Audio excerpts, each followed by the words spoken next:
So, how much money do you actually need to start a dropshipping business? Not the hype, not the clickbait, but a real number. If you're looking for that, you are in the exact right place. We're about to cut through all that noise and give you a crystal clear financial roadmap. This is the big one, isn't it? It's the question that's probably been bugging you for a while. You see one person screaming, "Start with $0," and the next person telling you that you need thousands. It's so frustrating and honestly confusing. So what's the real answer? Well, the truth is, there isn't just one. There are actually three. And this right here? This is the exact conflict that leads to what we call analysis paralysis. It just freezes people. It stops so many amazing business ideas dead in their tracks before they even get a chance to start, all because there's no clear path forward. So, you know what? Let's build one right now. Okay, so let's just forget those confusing, conflicting numbers for a second. What you really need is a plan. We're going to break down every single potential cost to give you a clear, honest financial roadmap so you can launch your business feeling totally confident. Instead of giving you one vague, kind of useless number, we're giving you three completely different launch plans. This way, you can pick the one that perfectly matches your goals, whether you're just trying to test an idea for the very first time, or you're trying to build a massive brand right from day one. Okay, this slide is basically your cheat sheet. It simplifies everything into three paths. You've got the budget tier, your total cost for the first month, and then what your main focus is going to be. First, the bare bones plan keeps you under $100 by focusing on organic marketing. Then there's the accelerator. This is the most common path, which gives you up to $1,000 to really test paid ads. And finally, the pro launch, which is for scaling aggressively from the get-go. Let's talk about that bare bones path for a sec. The goal here is not to get rich overnight. Not at all. It's about validating your niche, making sure your product idea is a good one, by investing your time and effort, your sweat equity, instead of a ton of cash. It is absolutely the lowest risk way to get that very first sale. Now, the Accelerator Budget, honestly, this is the one I'd recommend for most people starting out. This investment level is just the sweet spot. It gives you enough cash to properly test products with paid advertising, gather some incredibly valuable customer data, and install those essential apps that make your store feel like a real professional business. And then we have the pro launch budget.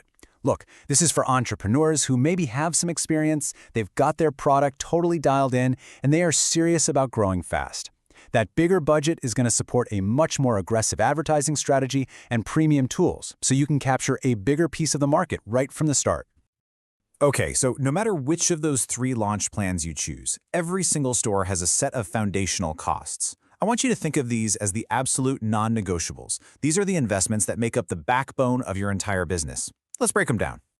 Here they are, the 5 pillars of your startup cost. Number 1, your e-commerce platform. We're going to be talking mainly about Shopify. 2, your domain name, which gives you that professional brand identity. 3, your basic business setup. 4, and this one is so crucial, product samples for quality control. And finally, number 5, a few essential apps to make your store run smoothly, like a review app to start building that social proof. When it comes to your platform, listen, for 99% of you, the choice is super simple. Just stick with the basic Shopify plan. You get everything you need. The only reason to upgrade later on is to get lower transaction fees.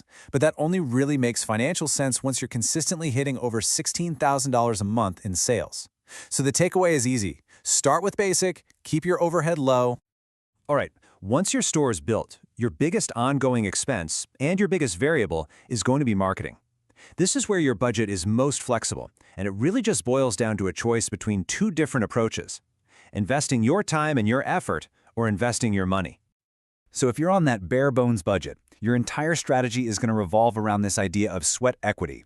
It basically means you're creating content, videos, posts, graphics, to attract customers organically without paying a dime for ads. It's such a powerful way to test your ideas and build an audience without any financial risk. And here are your best friends for that sweat equity approach. TikTok is number 1, no question, for its viral potential, with really simple, authentic videos. Pinterest is amazing. It's a visual search engine that can drive traffic to your site for years to come.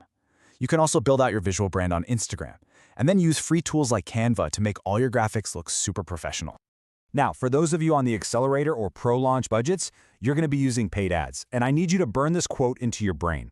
Your first couple $100s in ad spend is not about making sales. It's an investment in data. You are literally paying to learn who your customer is and what they actually respond to. That's it. All right, let's talk about the stuff that most guides conveniently forget to mention. These are the smaller, recurring fees that can really catch new entrepreneurs by surprise and just eat away at your profits if you're not ready for them. There are 3 big ones to look out for. First, payment processing fees. Just expect to pay about 2.9% plus 30 cents on every single sale. Second, returns and refunds. Trust me, they're gonna happen, so just proactively set aside maybe 5 to 10% of your revenue to cover them. And third, taxes. Plan for this from day one. Anticipating these costs is what separates a profitable business from a failing one. All these numbers and percentages can feel a little abstract. So let's make it tangible. We're going to break down a single, totally typical dropshipping sale to see exactly where all the money goes and what your real profit looks like before you even spend a penny on marketing. Okay, so let's say you're selling a nice piece of jewelry. The customer comes to your beautiful store and pays the retail price, $39.99. That full amount, boom, it goes right into your account. From that, of course, you have to pay your supplier. So let's say the necklace itself costs you $7, and it's another $3 for them to ship it directly to your customer. That's a total of $10 out the door. Next up, we have to subtract that little hidden fee we just talked about. The standard Shopify payment processing fee on this $39.99 sale comes out to be about $1.46. And here's what you're left with, $28.53. Now, this is a really important number. This is your gross profit. This is the amount of money you have left to spend on marketing to get that customer in the first place. Whatever's left after that, that's your actual net profit. Okay, let's tackle a couple of huge questions really quick. First, can you really start with $0? Well, the answer is kinda. It's nuanced. You can get really close by using free trials and organic marketing to build your store. But you will still need a little bit of working capital to pay your supplier for the product before the customer's money actually clears and hits your bank account. And finally, is $500 enough to start? Yes, absolutely 100% yes. It is an excellent, super realistic starting budget. It lines up perfectly with that accelerator plan we looked at. It gives you enough cash to cover all your core costs and, most importantly, dedicate a few $100s to a proper advertising test. This is often the ideal amount you need to find that first winning product and really get your journey started.